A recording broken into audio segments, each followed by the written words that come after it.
Bueno, bienvenidos, bienvenidas, bienvenidas todos, todes a este nuevo encuentro del curso que estamos haciendo desde la Fundación Soberanía Sanitaria, en esta serie de cursos virtuales que venimos haciendo desde hace algunas semanas y que empezamos a hacer con la pandemia. Veo que ya es como un elenco estable el que estamos teniendo y por suerte siempre sigue participando la misma cantidad de gente y todo, así que estamos muy contentos de poder sostener esta iniciativa. Hoy en este encuentro nos está acompañando Fernando Pollack, que es el presidente de la Fundación Infant, que es una institución que está llevando adelante varios protocolos en torno a el tratamiento de la enfermedad por coronavirus 2019, digamos, y que en esta serie de charlas que nosotros venimos haciendo, y como siempre repetimos en todos los encuentros, nuestra idea es poder profundizar en las diferentes iniciativas que se están desarrollando en nuestro país y en el mundo también, y también poder hacer una divulgación científica responsable, un poco combatiendo quizás muchas versiones encontradas o versiones erróneas que circulan por los medios, aun cuando sabemos que todo el tema tratamiento del coronavirus es algo que circula, que hemos visto líderes mundiales que han hecho propaganda de algunos tratamientos, que después se han tenido que desdecir, digamos, muchos idas y vueltas, y un poco la idea de la Fundación también es poder darle sustento científico también y poder dar estas discusiones para poder profundizar y poder divulgar sobre todo lo que se está haciendo. Así que bienvenido Fernando, muchas gracias por participar.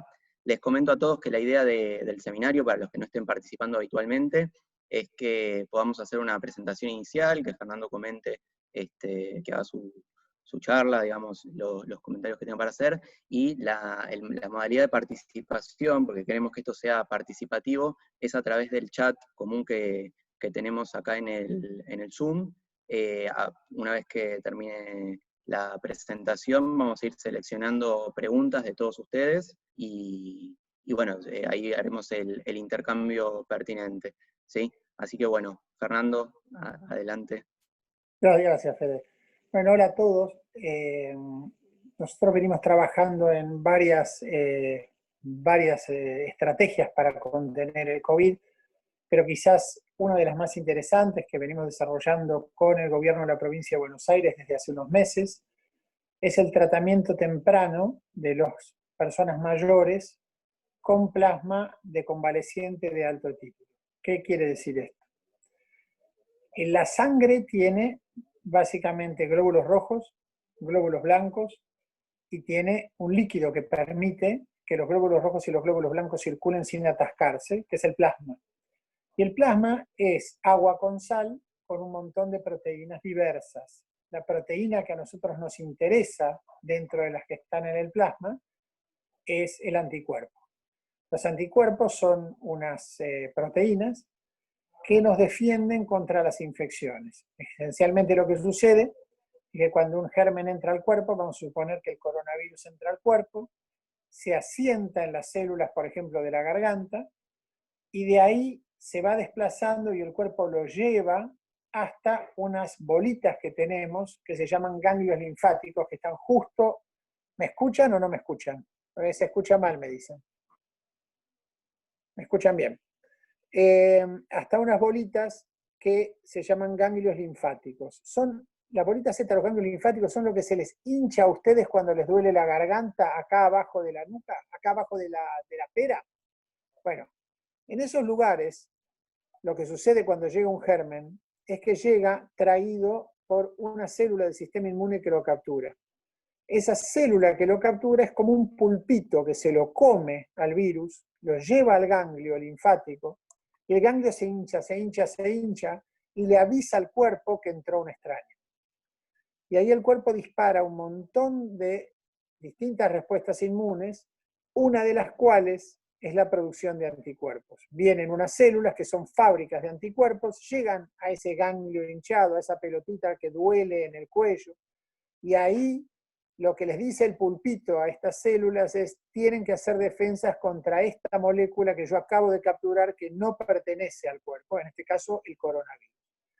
Y el cuerpo se pone a producir anticuerpos. Cuanto más coronavirus hay dando vueltas, cuanto más enfermo está el paciente, más ganglios linfáticos se hinchan en el cuerpo, muchos de los cuales ni llegamos a verlos porque están adentro, más pulpitos le presentan el virus a las fábricas de anticuerpos y más anticuerpos empiezan a producirse y a circular por el plasma. Entonces el plasma es una sopa de anticuerpos en los pacientes graves, pero es apenas un caldo de anticuerpos en los pacientes leves.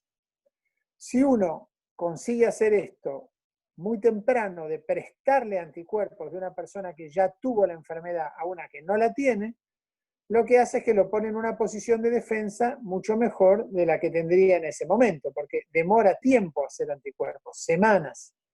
Entonces uno no tiene anticuerpos cuando llega el virus, porque este es un virus que nunca estuvo anteriormente en Occidente, y digo en Occidente, si quieren después hablamos de eso. Por lo tanto, uno se encuentra totalmente inocente en el sistema inmune cuando este virus entra al cuerpo, contrariamente a lo que pasa con los demás virus del resfrío, en los cuales uno lleva muchísimos años de entrenamiento preparando anticuerpos para cada uno de los ataques. Entonces lo que uno trata de hacer con el plasma es prestar esas defensas de alguien que ya pasó la enfermedad a alguien que nunca la tuvo. Y hay tres maneras de hacerlo. La primera es que el paciente esté muy gravemente enfermo, entonces uno agarra anticuerpos de un plasma de alguien que ya tuvo la enfermedad y se los pasa a este paciente gravemente enfermo. ¿Cuál es el problema de esta situación? Que en general, para estar gravemente enfermo en coronavirus, uno no se enferma en 1 o 2 días. Uno incuba la enfermedad sin ningún síntoma por 5 a 7 días, después por 7 días más o menos está bastante bien, después se empieza a agravar, y para el momento que está grave, lleva 14 días de enfermedad. En general la gente muere 18 días después de tener síntomas. Entonces estamos en un contexto de una persona que estuvo sin síntomas incubando 7, 18 enferma, 25 días, tiene muchos anticuerpos, ya tiene su propia sopa. Eso hace que lo que uno le puede prestar a esa persona que está gravemente enferma con un plasma de otra persona es básicamente muy parecido a lo que esta otra ya tiene en su cuerpo y no le está funcionando porque las cosas se le complicaron. Por eso es que el plasma de convaleciente en el último momento de la vida es más difícil que funcione que usarlo antes. Entonces nosotros hicimos este proyecto que iniciamos a principios de julio o de junio, ya ni me acuerdo porque ya no me acuerdo ni cómo empiezan y terminan los días, con el Hospital Bocalandro, de 3 de febrero, el Hospital Simplemente Vita, de González Catán, el Hospital San Juan de Dios de La Plata, el Municipal de San Isidro, y mucho apoyo del PAMI y del sistema, básicamente del Ministerio de Salud de la Provincia de Buenos Aires, que estuvo siempre aliado a nosotros en este emprendimiento, más una serie de instituciones privadas de Capital Federal, la Clínica Los Arcos, el Hospital Militar Central, el CEMIC, Sagrado Corazón, Sanatorio Anchorena. Y básicamente lo que hacemos es que cada vez que viene una persona de 65 años o más con síntomas tempranos de coronavirus, la sorteamos literalmente a recibir plasma de una persona que padeció la enfermedad antes o placebo. ¿Por qué hacemos eso? Hacemos eso porque nosotros no sabemos si el plasma sirve o no sirve, pero sí sabemos que toda decisión médica que se toma sin saber puede traer problemas.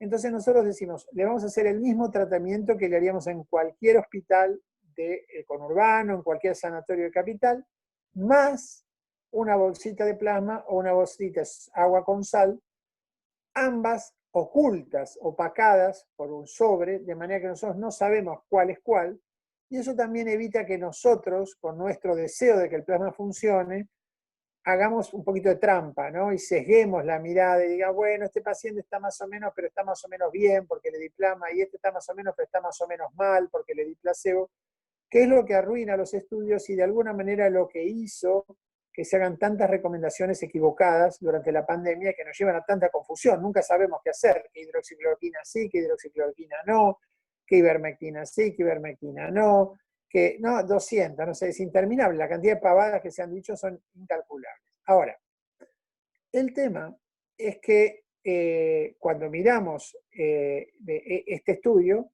es un estudio de muy difícil conducción, porque uno de los grandes desafíos es que una persona que se siente mal 1 o 2 días con un poquito de dolor de garganta y fiebre, no tiene ganas de ir al hospital. Y si uno la lleva al hospital para testearla y la persona se enferma, a veces la lleva y después queda aislada de su familia.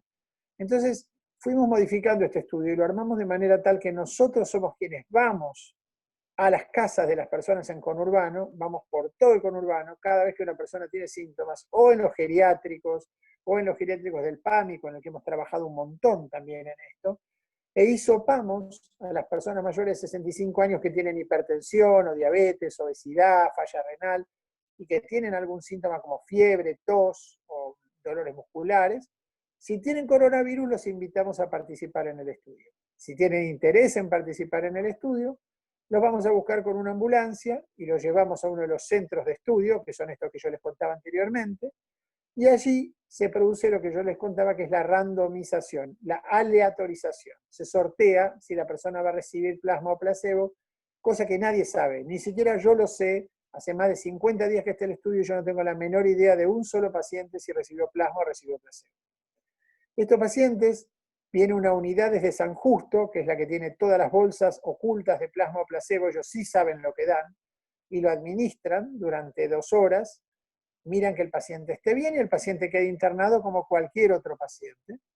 Y ahí nosotros lo seguimos acompañando al hospital, a la gente del Hospital Bocalandro, de San Juan de Dios, del Centro Gallego, del CEMIC, de donde sea, y esperamos a ver la evolución del paciente con o sin plasma. Nuestra apuesta es que los pacientes que recibieron plasma básicamente tengan un catarro común y la gente que recibió placebo tenga el curso de enfermedad normal, de manera tal que si el plasma consigue convertir esto en una enfermedad común, pues bien vale la pena que todo hospital público y toda clínica privada pueda darle a una persona de 65 años una bolsita de plasma cuando llega con síntomas tempranos de COVID y solucionarle el problema y evitar la internación, evitar la hospitalización, la terapia intensiva y la muerte. Ninguna intervención respiratoria es mágica y ninguna intervención es sí o no, y lo que tienen es gradientes de eficacia. Nosotros ahora estamos por llegar a un momento en el que vamos a hacer el primer análisis de eficacia y eso va a ser la semana que viene. Si la semana que viene el plasma consigue disminuir los episodios de enfermedad grave un 60% respecto del placebo, el estudio se acaba, lo vamos a anunciar, nos van a ver la cara en algún medio y vamos a pasar a recomendar la administración de plasma a todas las personas que estén internadas y tengan síntomas tempranos, y que esto sea una conducta global en nuestro país. Si en cambio el plasma tiene un efecto menor que el 60% o ninguno, pues vamos a tener que continuar trabajando y enrolar otros más o menos 60 pacientes para poder tener una segunda lectura. Y si en esa lectura funciona, pues lo mismo, y si no funciona, pues sabremos que no funciona y habrá que buscar otras ideas para prevenir el coronavirus. ¿Qué pensamos nosotros? Nosotros tenemos esperanzas de que el plasma va a funcionar. No sabemos cuánto va a funcionar. Vemos algunos pacientes que reciben estas bolsas y que curiosamente cambian mucho cuando las reciben. Así que tenemos la esperanza de que esos sean pacientes que están recibiendo plasma y que no sea justo casualidad que recibieron agua con sal y se curaron, cosa que también puede estar pasando, porque esta enfermedad tampoco es tan mortal como la pintan, así que mucha gente sobrevive sin plasma. Entonces estamos en este medio de esta situación, a la espera de resultados por lo menos intermedios, que confiamos que sean definitivos, porque además ahora nosotros emprendimos todo un programa de vacunación contra el coronavirus de 4.500 voluntarios que nos tiene enormemente ocupados, también en un programa que involucra voluntarios de la provincia de Buenos Aires, del PAMI, de FATSA, que es la sanitarios, de la ciudad de Buenos Aires, de distintas prepagas, de Fuerzas Armadas, de qué sé yo, de todos lados.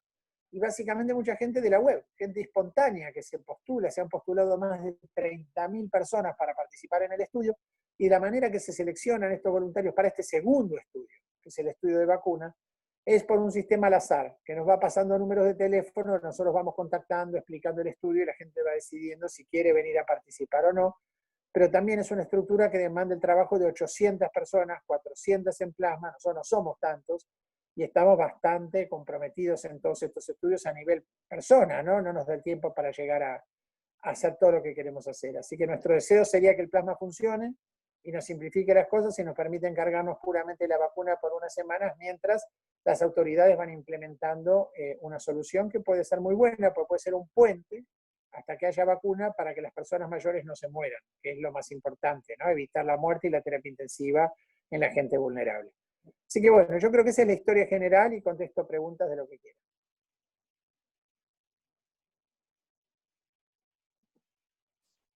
Gracias, Fernando. Yo quería, lo comentaste ahí en medio al pasar, quería saber si querías comentar un poquito más de lo que vienen estudiando con la vacuna, digamos que nombraste los 4.500 voluntarios, si querés desarrollar un poquito más de eso, sobre cómo lo están empezando a planificar, digamos, y eso. Bueno, hay esencialmente 4 estrategias de vacunas contra el coronavirus. La primera estrategia de vacunas es usar una vacuna que sea un virus que no sea humano y que se parezca a los virus humanos, de manera tal que lo que pasa en esos casos es que el virus de un animal que se parece al humano, contrariamente a lo que la gente cree, en la enorme mayoría de los casos está atenuado. No puede entrar bien al humano, no tiene las llaves para el cuerpo humano, tiene las llaves para el cuerpo de algún animal. Y es lo suficientemente parecido para entrar al cuerpo humano, pero no lo suficientemente hábil como para causar enfermedad en serio.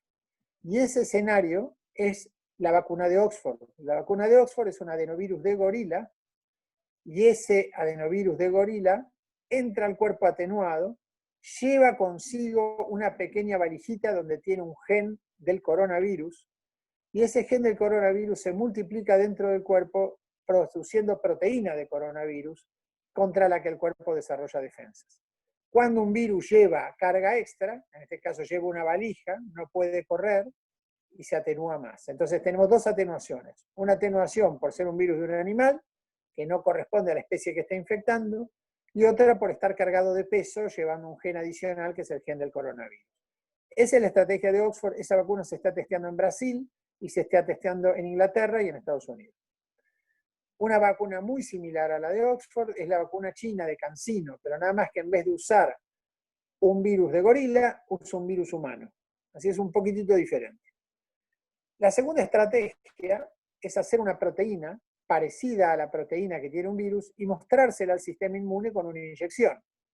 Eso es lo que hace la compañía Novavax, eso es lo que hace Sanofi Pasteur con Glaxo, eso es lo que hace Janssen, Johnson Johnson, son 3 compañías que están entrando en estudios. ¿Cuál es la dificultad? Que hay que hacer la proteína fuera del cuerpo y hay que hacerla lo más parecido posible a lo que le haría el cuerpo. Entonces, uno tiene que ver si es lo suficientemente parecida y buena como para que se produzca la respuesta que uno desea inducir. La tercera estrategia es agarrar al virus y matarlo a martillazos. Es decir, ponerle un alcohol que le cruce todas las proteínas y lo haga básicamente como una pelotita de goma, ¿no? Lo destroce y usarlo de esa manera. Es una estrategia muy vieja, que en este momento yo creo que es la que están usando los rusos, nadie lo tiene muy claro, para utilizarlo como vacuna. Es una estrategia, yo no me vacunaría con algo así. La cuarta estrategia es agarrar un gen del virus, este es un virus de ARN, no de ADN, hay 2 maneras, los virus vienen en 2 gustos, ADN y ARN, es agarrar un virus de ARN, sacar solamente en el laboratorio el mensajito que tiene el virus para hacer la proteína contra la que hay que hacer defensas y ponerlo en una pelotita, como si fuera una pelotita, una pompita de jabón. Eso entra al cuerpo, se pega con la célula, libera el ARN de esa proteína sola. No es el virus, es solo el mensaje de esa proteína. El cuerpo dice, contra esto, este es el mensaje contra el que tengo que generar esta proteína, y el cuerpo empieza a producir esa proteína. Cuando la produce el sistema inmune, ahí está el pulpito de nuevo, dice, acá hay algo que no nos pertenece, una proteína que no está registrada en el cuerpo, y genera defensas contra esa proteína. Lo bueno del ARN es que el ARN es muy inestable, por lo tanto desaparece rápidamente del cuerpo y no se queda sintetizando para siempre proteínas. Entonces es un periodo muy breve en el que ese ARN está suelto en las células, le dice al cuerpo que haga proteínas de coronavirus, el cuerpo las genera, que es como hacen los virus para infectar, los virus hacen lo mismo, le dicen al cuerpo, che, haceme esta proteína, y se generan defensas y desaparece el ARN y ahí están las defensas. Esa es la vacuna de Pfizer y la vacuna de Moderna. Pfizer es la vacuna que nosotros estamos testeando. Tenemos que testear 4.500 de 30.000 voluntarios que se testean en el mundo. Se empezó a testear en Alemania, después en Estados Unidos, después en Brasil y Argentina también. Los americanos van a testear alrededor de 26.000 personas, los brasileños 1.000 y nosotros 4.500. Con eso se espera que en octubre tengamos resultados para saber si la vacuna funciona. Y si la vacuna funciona, nuestra intención es que la Argentina tenga prioridad para acceder a la vacuna antes que la mayoría de los países, por haber estado en la evaluación de la vacuna, que es un código de honor de vacunas en el cual los evaluadores siempre acceden con prioridad a los productos que son exitosos. Brasil también está pensando en lo mismo, no es ninguna novedad, pero obviamente eso es resorte del Ministerio de Salud de la Nación y no mío, y de conversaciones entre el ministerio y la compañía, ¿no? Nosotros lo que tenemos que hacer es el estudio científico. ¿Cómo sabemos si funciona? Para saber si funciona, lo que hacemos es que la mitad de la gente recibe vacuna y la mitad de la gente otra vez recibe placebo, agua con sal. Y contamos cuánta gente se enfermó de la que recibió placebo y cuánta gente se enfermó de la que recibió vacuna. Si los que recibieron vacunas se enfermaron menos que los que recibieron placebo, quiere decir que la vacuna evita que te enfermes. Y en ese caso, lo que va a hacer el ANMAT y lo que va a hacer la Argentina es recomendar el uso de esa vacuna y administrar ese tipo de vacunas a la población. O sea que ese es el contexto del estudio que estamos haciendo.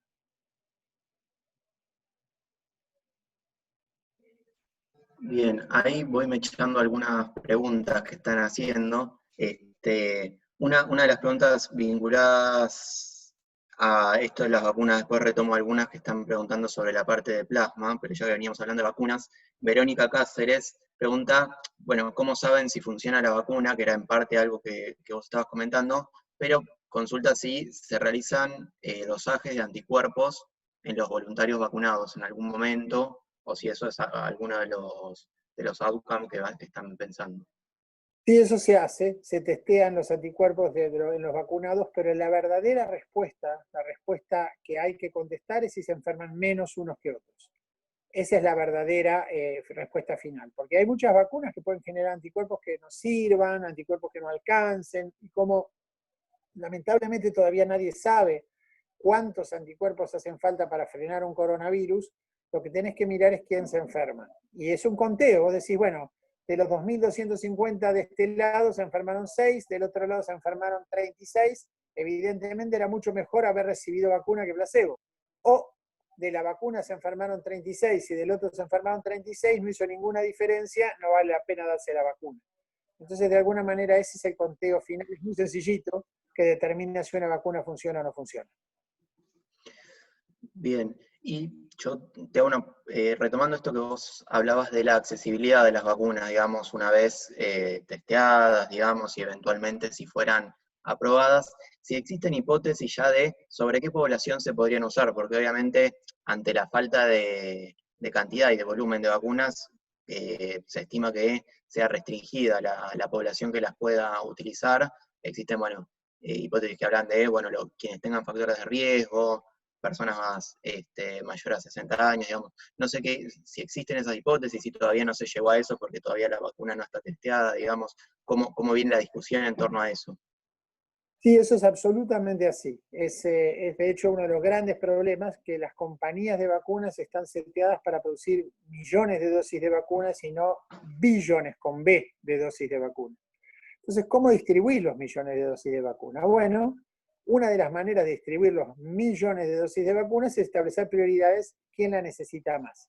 La gente que más necesita estas vacunas, según la Organización Mundial de la Salud, Son los médicos, los enfermeros, los camilleros, el personal que está permanentemente expuesto al virus. Después, el segundo grupo que más lo necesita son las personas mayores de 65 años con comorbilidades, el tipo de 65 años que es hipertenso, diabético, obeso, el mayor de 75, 80, todos, porque ya la edad los vuelve vulnerables. Y después de eso, todos los otros, todos nosotros que estamos en la sociedad civil y que tenemos menos riesgo. Entonces, hay una escala de prioridades que empieza por el personal de salud expuesto y todo lo que es la gente con exposición, otro personal indispensable que anda en las calles, ¿no? El tipo que está repartiendo no sé, los diarios, el tipo que está, bueno, casi no existe eso ya, pero el tipo que está recogiendo la basura, toda la gente que está tan expuesta, ¿no? Y obviamente las personas mayores. Esas son las prioridades. Bien. Acá preguntan Julia Tambacio si se puede estimar cuánto duraría la vacuna, que no sé si es medio precoz, digamos, poder ir estimando eso, o si ya hay algún tipo de información con los estudios disponibles hasta ahora que den algún tipo de indicio de eso. No, la verdad que no se sabe cuánto duran porque ni siquiera se sabe si funcionan las vacunas, ¿no? Todavía estamos en un periodo de inicio de los testeos, pero uno tendría la expectativa de que este sea un germen que no sea muy difícil de prevenir si una vacuna funciona. Es decir, este no es un germen muy ágil, es un germen bastante bobo, pero es nuevo. Entonces, si vos tenés un ladrón bobo que se mete en tu casa y no lo conoces, pues es muy probable que llegue mucho más adentro que si vos lo conocés. Entonces, para hacer una analogía de alguna manera y pensarlo, vos imaginate que tenés que marcar a Messi o tenés que marcar a alguien como yo. Bueno, va a ser más fácil marcarme a mí, más parecido al coronavirus, y Messi sería algo más parecido al sarampión o el HIV, que no lo puedes agarrar por ningún lado. Entonces, lo más probable es que no sea tan difícil, pero si vos no sabes que estamos jugando al fútbol, por ahí yo te puedo eludir, etcétera, etcétera. Entonces, eso es lo que nos está pasando con el coronavirus. Bien, ahora retomo algunas preguntas sobre plasma, sino a las primeras preguntas dando vueltas. Bueno, al principio creo que lo contestaste después, pero bueno, hubo dos consultas acerca de en cuánto tiempo van a tener las primeras conclusiones del estudio, y acá agregan que se había llegado a un número de 105 pacientes, que eso sí quizás como para consultar, digamos, cuántos pacientes lograron evaluar ustedes hasta ahora, que no recuerdo si lo comentaste hace un ratito, pero sobre qué N estamos hablando que pudieron hacer el estudio hasta ahora y lo que van a comentar la semana que El viene. estudio total es de 210 pacientes. Hay una evaluación intermedia en los 105. Nosotros estamos cerca de los 130, porque lo que sucede es que no es el día que capturás un paciente 105, en que un paciente 105 se integra al estudio, sino que es el día en que el paciente 105 cumple 15 días en el estudio, el día del análisis, porque vos le querés dar tiempo al paciente para saber si le va bien, si le pudiste prevenir la enfermedad, y ese día es el que se está cumpliendo ahora y que va a permitir que la semana que viene tengamos un análisis. Bien. Después, consulta también vinculado a plasma. ¿Hasta cuánto tiempo después puede usarse el plasma que se extrae de una persona? Y quería saber también si se espera que por mutaciones del virus deban actualizarse las vacunas cada cierto tiempo, como sucede con la vacuna contra la influenza. Sí, son buenísimas las preguntas. El plasma se puede usar congelado alrededor de un mes, o sea que tenés un mes para usarlo. Y este no es un virus igual a la influenza, sino que entra al pulmón y se parece por eso a la influenza. Si uno se retira un poco de este virus y lo piensa, fíjense, la influenza es un virus que causa muchos problemas en los asmáticos, en los pacientes con EPOC, que son una enfermedad pulmonar del adulto, obstructiva crónica, en los fumadores, en los pacientes que tienen enfisema. Este no es un virus al que le interese mucho cómo tenés el pulmón. En la tuberculosis también. Este no. Este es un virus al que le interesa cómo tenés en general tus arterias.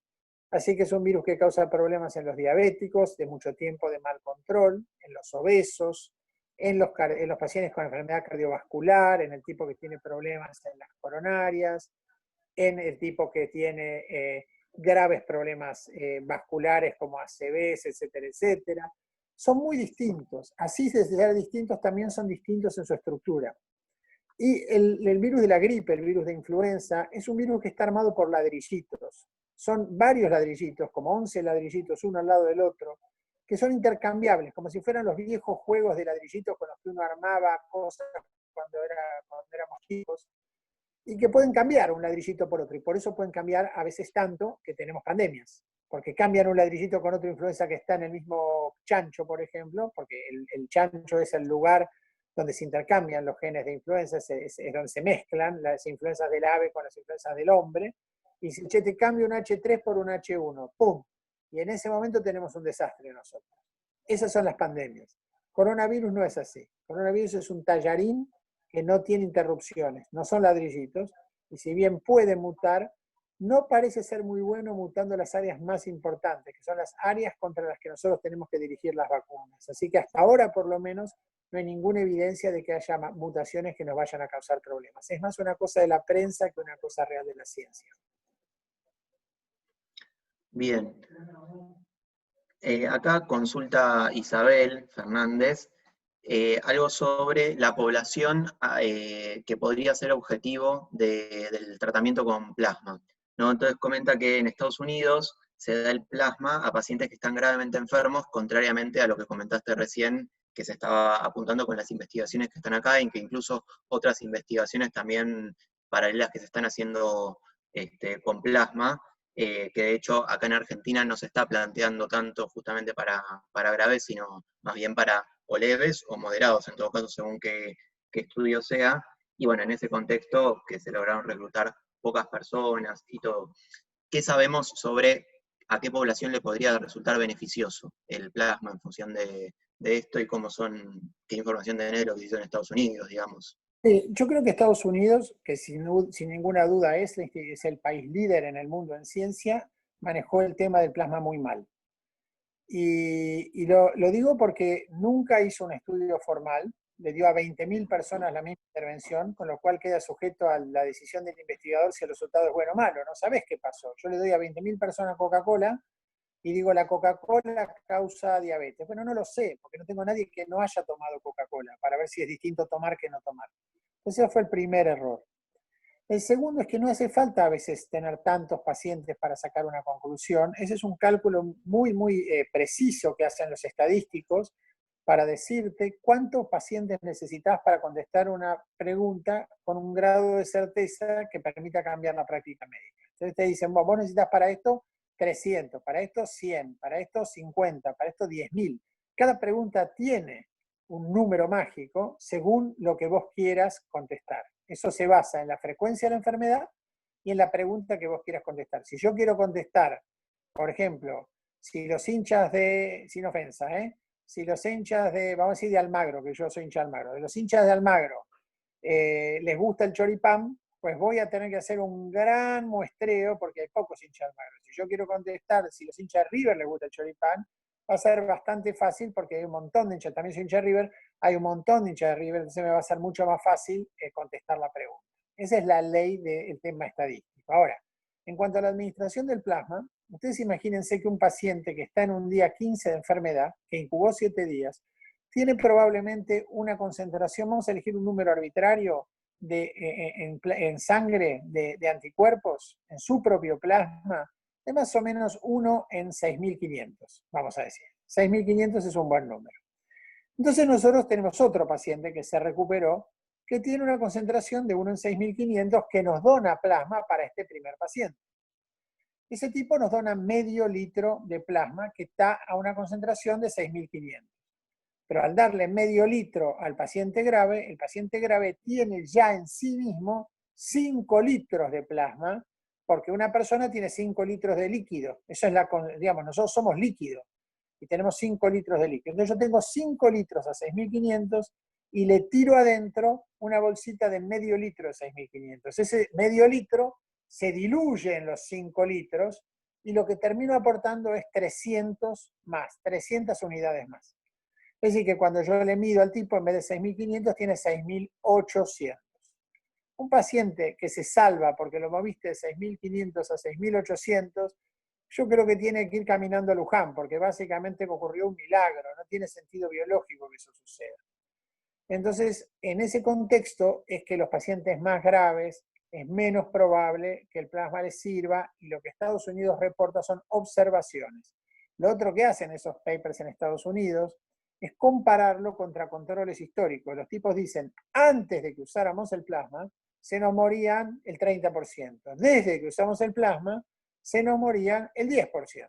Bueno, todo bien, pero antes de que usáramos el plasma, era mayo, y nosotros no sabíamos que a los pacientes había que ponerlos en la cama con la panza contra el colchón, porque los pacientes de coronavirus hay que acostarlos con la panza para abajo, y es mucho menos la mortalidad. Entonces, en esa época en que no se usaba el plasma, los pacientes se acostaban de espaldas.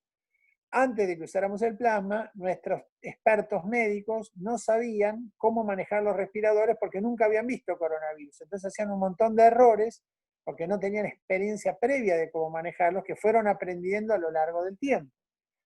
Antes de que usáramos el plasma, no habíamos armado una unidad donde a los más graves ya no los atendemos acá y los derivamos a otro lado, entonces esos que se van a morir no entran en el conteo, etcétera, etcétera, etcétera. Entonces la comparación histórica no sirve para nada, es siempre engañosa, y lo que intenta hacer es justificarse de un logro que uno tiene la convicción de que hizo, y que si yo te apuesto que si ese mismo estudio hubiera hecho la comparación histórica y hubiera encontrado que no hay diferencia, lo que hubiera dicho es, no, por A, B y C, este no es un buen control histórico, busquemos otro. Los estudios tienen una razón para ser ciegos, tienen una razón para ser al azar y tienen una razón para usar placebo, y la razón es que los humanos somos inherentemente tramposos, porque lo que deseamos es que las ideas tengan éxito. Si nosotros deseamos que alguien nos quiera, vamos a hacer para que nos quiera. Si deseamos que algo funcione, vamos a trabajar para que eso funcione. Y nos tenemos que retirar la emoción de las intervenciones científicas para verdaderamente poder evaluarlas. Te voy a dar un ejemplo bien concreto. En el estudio de plasma que nosotros estamos haciendo, nosotros tenemos una mortalidad de aproximadamente entre todos los pacientes. Vamos a decir una cosa, de los que se enferman alrededor del 20%. En total, no sé quién tiene plasma y quién placebo, pero más o menos un 20% total termina enfermo. Yo tengo un grupo de personas que nosotros seguimos que son personas iguales a las personas que entran en el estudio, pero que por algún motivo no pueden entrar al estudio. Por ejemplo, porque tienen seguros médicos que no los llevan a los sanatorios donde nosotros hacemos el estudio, porque de repente alguien se lo llevó a una clínica en provincia de Buenos Aires antes de que lo podamos derivar al hospital público, pero son las mismas personas, están en el mismo geriátrico, estaban viendo tele con el otro, entonces uno diría, bueno, son controles perfectos. Bueno, ahí la mortalidad, ahí la enfermedad es del 60%. Entonces yo puedo rápidamente decir, mi intervención es maravillosa, porque lo bajo del 60 al 20, ¿no? En los pacientes que no entran a mi estudio es bárbaro. Bueno, hay miles de factores que influyen en un estudio. Cuando uno hace un estudio, los pacientes están dentro de un protocolo, están siendo mirados todo el tiempo se anotan los valores de cómo les va, se hacen medidas inmediatas para ver para qué lado van a caer las cosas. Entonces siempre uno está mucho mejor cuidado dentro de un protocolo que fuera un protocolo. Siempre está mejor cuidado donde una persona, por ejemplo, en el Hospital Bocalandro, atendió 38 pacientes iguales como el primero que entró, mientras que cuando vas a una clínica por ahí está un tipo de guardia que vino una vez en la semana y no sabe ni quién es el paciente de la cama 4. Entonces, todo eso son factores que influyen y por eso hay que formalizar la evaluación de los estudios. Si uno no lo hace, lo que hace es engañarse y puede estar muy contento, pero se está engañando. Bien, yo retomo dos preguntas que estaban antes y también vinculado a la seriedad de los estudios. Acá preguntan dos preguntas vinculadas a la evaluación de la seguridad de la vacuna. Acá cambiamos de plasma a vacuna, pero tiene que ver con cómo seguir seriamente con los protocolos. Y bueno, Graciela Uriburu pregunta, bueno, ¿cómo se evalúa la seguridad de la vacuna? Y Verónica Cáceres preguntaba si tiene algún riesgo en los voluntarios que se testea la vacuna, o lo peor que puede pasar, la consecuencia que tiene es que no funcione, como algo muy grave, digamos. O sea, ¿cómo hacen esa evaluación? Bueno, la evaluación de una vacuna tiene en realidad 4 fases hasta que se licencia. La primera es preclínica. A alguien se le ocurre una idea, arma una vacuna, se la da a unos ratones, ve cómo les va. A los ratones le va bien, se la presenta a alguien que tenga más plata para que pueda financiar un estudio en un animal grande. Hacen el estudio en vacas, o en monos, o en ovejas, o en cerdos. Les va bien, miran la seguridad, fuerzan la seguridad, le dan vacunas a niveles que serían tóxicos, empiezan a probar cómo le va, se la inyectan, por ejemplo, no sé, en el cerebro, en algunos casos, depende de las cosas, y ven qué le pasa al animal, ¿no? Entonces dicen, bueno, esta vacuna no parece causar los problemas que uno tendría miedo que pueda causar, se puede testear en humanos. Esa es la fase preclínica de una vacuna, la hacen laboratorios de investigación alrededor del mundo. Una vez que se da el ok para pasar a la primera fase de seguridad en humanos, la primera fase se llama fase 1. Y lo que hace es reclutar un grupo de voluntarios que recibe la vacuna, que generalmente son gente sana, típicamente entre 18 y 45 años, y se los mira todo el día y toda la noche durante una cantidad de tiempo. Se les saca sangre 10 veces, se les toma la temperatura 130 veces, o sea, se los sigue a sol y a sombra contra un pequeño grupo que recibe placebo. El objetivo de ese estudio no es ver si la vacuna funciona, sino si no hay nada muy grande que pueda pasar con la vacuna que no se había predicho en los estudios de animales y que motiva que la vacuna no deba ser testeada de ahí en adelante. Esos estudios en Estados Unidos son pagos, porque el tipo que pone su cuerpo para eso está tomando un riesgo muy concreto y por lo tanto se le paga. Después viene una segunda fase donde se dice, bueno, vamos a ampliar la seguridad de la vacuna. Vamos a agarrar centenares de personas y vamos a ver dos cosas. Si la vacuna no hace ningún ruido, pero además vamos a ver si la vacuna genera anticuerpos. Segunda pregunta. Eso se llama la fase 2. Ahí se repite la seguridad, pero ya se empieza a ver qué tal funciona la vacuna, porque antes de hacer lo que se llaman los estudios de fase 3, que son de decenas de miles de personas, las compañías que hacen estudios quieren saber si tienen un producto que por lo menos genera anticuerpos, porque las inversiones para hacer estas vacunas valen $1.500 millones. Entonces, para poder hacerlas, tienen que hacer esa fase 2 donde se expande la seguridad. Cada vez que uno pasa de fase preclínica a clínica, de fase 1 a fase 1, de fase 1 a fase 2, de fase 2 a fase 3, hay dos cosas. Un grupo independiente de investigadores que no tienen nada que ver con la compañía, que dicen sí podés pasar, no podés pasar, y las agencias regulatorias como el ANMAT, la FDA, la EMA en Europa, el ANVISA en Brasil, que evalúan todos estos datos y dicen, bueno, a mí me parece que esto es aceptable para pasar a la siguiente fase o no me parece y no vas a avanzar en mi país a la siguiente fase. En general, las más duras de todas estas son las americanas porque bueno, son todas, ¿no? Pero las americanas son particularmente muy duras, pues son las primeras, porque en general, ¿cuál es el objetivo de una compañía? Licenciar la vacuna en Estados Unidos, donde está el mercado más grande de vacunas en el mundo. Entonces, ¿qué pasa en ese momento? El oficial de la FDA tiene su propio riesgo personal de aprobar una vacuna que le pueda hacer mal al público, como lo tiene un evaluador del ANMAT, ¿no? Si un evaluador del ANMAT dijera, pongan lo que quieran en un producto, pues él o ella tendría que después ser responsable de las consecuencias de eso. Y lo mismo le pasa a la FDA. Entonces, es muy difícil pasar un producto que hace daño delante de los ojos de los reguladores, porque los reguladores son señores y señoras que vuelven a sus casas todos los días y que tienen hijos o parejas e hijos, y familias, y no quieren pasarla mal. Entonces nadie se sacrifica enloquecidamente por el deseo de otra persona. Cuando eso sucede y se van pasando esas fases, y esta gente, lo que yo tengo con experiencia ha sido que son muy rigurosos en esas evaluaciones, se llega a lo que se llama la fase de eficacia, que es la fase 3. En la fase de eficacia, la pregunta es la que yo les estoy contando, que estamos tratando de contestar nosotros, junto con los americanos, los brasileños, los alemanes, que es, ¿se enferman más los tipos que reciben vacuna, los que reciben placebo, los dos? ¿Quién? Bueno, la pregunta es, nosotros pensamos que los que reciben vacunas se enferman menos que los que reciben placebo. Esa es la intención de una vacuna que se licencia. Si en la fase 3 esta eficacia es real, pues la vacuna se administra porque tanto el ANMAT como la FDA, como la EMA, como la ANVISA, como todas las otras, no sé, bueno, las agencias de todos los países, que yo conozco por lo menos, lo que quieren es que la población tenga el acceso a las mejores alternativas posibles, ¿no? Para eso están. Pero tienen que tener un marco de seguridad y esas son las evaluaciones de seguridad. Las vacunas que nosotros trabajamos lo que hacen es cosas parecidas a la vacuna de la gripe. Te causan a veces un poquito de fiebre, más o menos en 1 o 2 cada 100 personas, malestar muscular, un poco de dolor de cabeza, y después se va normalmente eso. Pero todo producto que se está evaluando para saber hasta dónde molesta y dónde deja de molestar, además de si sirve, porque puede ser que una vacuna tenga un efecto adverso que digas vos, bueno, sí, muy bien, protege contra la enfermedad, pero me hace crecer una oreja en el medio de la frente y entonces no la vamos a usar. Y eso solamente se sabe con los testeos.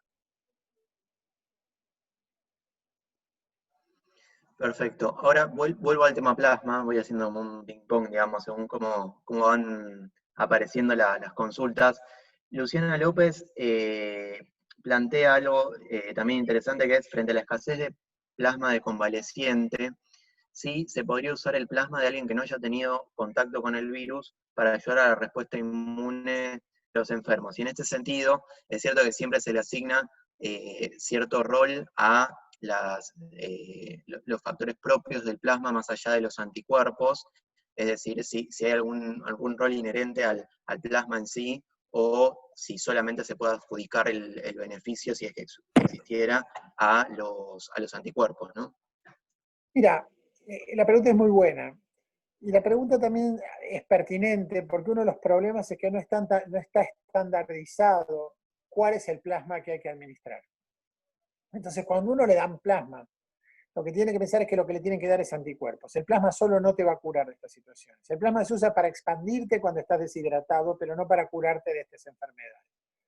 Lo que pasa es que el 30% de las personas que tuvieron enfermedad suficientemente grave como para internarse, tienen plasma sin anticuerpos. Entonces, si uno no mide los anticuerpos que hay adentro de ese plasma, vos le estás dando a la persona básicamente algo que lo va a hidratar, pero no lo va a resolver.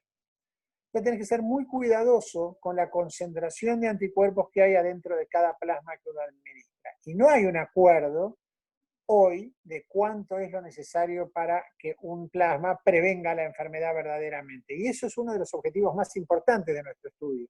Tratar de trazar una línea que diga, bueno, los plasmas de tantos títulos sirven, los otros no sirven, no perdamos tiempo, saquémosle una gota de sangre al que viene a donar, si no tiene suficiente anticuerpo, que vuelva a la casa, porque no tiene sentido.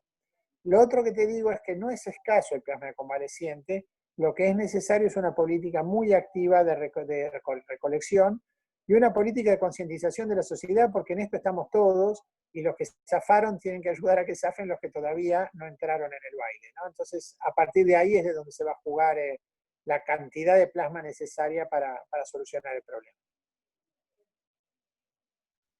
Bien, y después hay dos preguntas vinculadas un poco a lo mismo, en realidad, entre sí, que es acerca de si puede producirse el plasma artificialmente o siempre tiene que ser tomado a partir de una persona que lo generó en su cuerpo, y justo abajo también consulta a otra persona si hay opiniones sobre el suero equino hiperinmune, que un poco va de la mano las dos preguntas, me parece, porque van en ese mismo sentido, ¿no? Entonces, un poco qué sabemos de eso, cómo se viene avanzando. Sí, la verdad que la pregunta es muy inteligente. La manera de producir plasma artificial es hacer anticuerpos monoclonales. Y la persona que inventó los anticuerpos monoclonales fue César Milstein, que por eso ganó el Premio Nobel de Medicina en 1983. ¿Qué hizo Milstein? Milstein se avivó que si uno agarraba una de estas células, que son las fábricas de anticuerpos, y la cruzaba, ¿vieron cuando hacen un injerto en un árbol, que le ponen a un árbol de mandarina una rama de naranja para tener bergamotas? Bueno, lo que hizo Milstein es mezclar dos células. Una célula tumoral, porque el cáncer trata de perpetuarse y vivir siempre, con una fábrica de anticuerpos que se llaman células B, que son las que hacen anticuerpos. Y generó lo que se llama un hibridoma, que es una mezcla de las dos células que se vuelve una tercera célula que vive para siempre y larga anticuerpos. Es una fábrica artificial de un anticuerpo. Y uno puede ir mapeando cada anticuerpo que produce cada hibridoma, se hace diluciones hasta que hace con una celulita en cada agujerito de un plato, y cada celulita va alargando anticuerpos y uno va eligiendo la célula que quiere, como si fuera, casi como si fuera un jardín japonés, ¿no? Dice, bueno, esta me interesa, esta no, esta. Y así se van eligiendo los famosos monoclonales, que son esencialmente la base de muchas terapéuticas hoy contra el cáncer, contra las enfermedades reumáticas, y que podrían ser también una solución muy clara contra el coronavirus, porque uno podría usar esos monoclonales, los inyecta en alta dosis y previene la infección. ¿Cuál es el problema? El costo. Hacer monoclonales es muy caro. Y los monoclonales tienen precios exorbitantes. A veces hay monoclonales que valen una dosis $50.000. ¿Sí? Imagínense lo que estamos hablando. Entonces uno dice, bueno, vamos a recurrir a estrategias que puedan ser accesibles para la población, que tengan una equidad de distribución, que sean universales. Eso es el plasma. El suero equino es un análogo del plasma. El suero equino es más antiguo que el plasma. Se reemplazó el suero equino por el plasma cuando mi abuelo dejó de practicar medicina y empezó a practicar mi viejo. Así que hace mucho, mucho tiempo. Mi abuelo en los 20 tenía en su consultorio frascos de suero equino. ¿Cuál es el tema del suero equino? En general, la reactogenicidad del suero equino. Entonces se trata ahora, se modifica para conseguir que no haga tanta reacción alérgica en las personas, y eso es lo que han hecho en la Argentina para usarlo, y ahora tenemos que ver cómo funciona cuando se administra a los pacientes. Si el suero equino funciona, y si el plasma funciona, y el suero equino funciona, pues es una solución excelente, porque es mucho más abundante, mucho más anticuerpo, pero el suero equino tiene un tema, que es que se le saca una parte del anticuerpo porque esa sería la parte que genera las reacciones alérgicas. Y esa también parece ser, posiblemente, yo no digo que lo sea, la parte que usan los anticuerpos para entrar al pulmón. Entonces, si uno lo deja sin el GPS para entrar al pulmón, hay que ver si el suero equino llega al pulmón en la cantidad que nosotros deseamos o no. Y eso lo vamos a tener que aprender en los próximos tiempos cuando se vayan haciendo los ensayos. Si eso sucede, yo creo que sería una solución también, un puente entre ahora y la vacuna muy atractivo.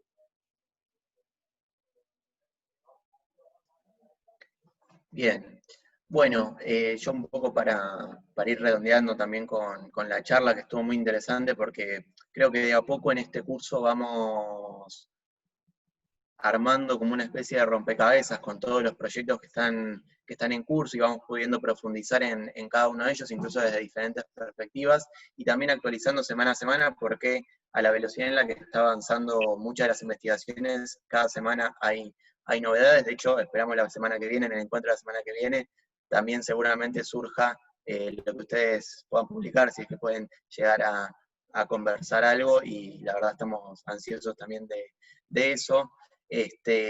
Nosotros, bueno, la verdad acá hay gente de todo el país que está escuchando también la charla, y que un poco desarrollamos esto para poder justamente llegar a todos lados, digamos, con información precisa, digamos, de mano directa, digamos, de los protagonistas que están llevándolo adelante, y también problematizando algunas de las cuestiones. Como hoy también me parece que la discusión que se viene en torno a la vacuna, además del protocolo, es la accesibilidad, cómo la Argentina logra generar un esquema en donde pueda ser accesible la vacuna, si es que la vacuna es efectiva, y en ese caso, cómo garantizar que también sea a valores justos, digamos, que es algo que también se está discutiendo en todo el mundo, y lo están discutiendo todos los países, ¿no?, en esta carrera contra el coronavirus. Así que yo te agradezco mucho en nombre de la Fundación también por participar hoy acá, Fernando. Les agradezco mucho a todos por la participación también, y por sostener este espacio. Creo que no quedaron preguntas ahí pendientes, pero obviamente, bueno, todas las cosas que vayan surgiendo también seguimos en próximos encuentros, digamos, como para ir profundizándolo, y obviamente, bueno, las puertas siempre abiertas para seguir haciendo cosas en conjunto también con la Fundación. Así que, bueno, Fernando, te agradecemos mucho por haberte tomado este rato largo, digamos, para poder compartir con nosotros. Y bueno, nada, buenas tardes a todos. No sé si quieres hacer algún comentario final o algo. No, yo quería agradecer a todos los que están charlando con nosotros, y también remarcar el valor de hacer algo conjunto, ¿no? Que es lo maravilloso del plasma, salga o no salga. Ha sido un esfuerzo desde el gobierno, desde nosotros, desde los hospitales, desde el sector privado. O sea, ha sido un esfuerzo enorme de gente por el bien común. Y a mí me parece que eso está muy bueno, ¿no? Eso ha sido en sí mismo para nosotros una aventura fabulosa. Bien, bueno, les mando un saludo a todos. Muchas gracias, Fernando, de nuevo. Nos encontramos de nuevo el jueves que viene, que vamos a seguir profundizando sobre algunos protocolos que que también se están trabajando en el contexto de la provincia de Buenos Aires específicamente. Así, bueno, también comentando todas las cosas que van apareciendo semana a semana. Así que les mando un saludo a todos y buenas tardes.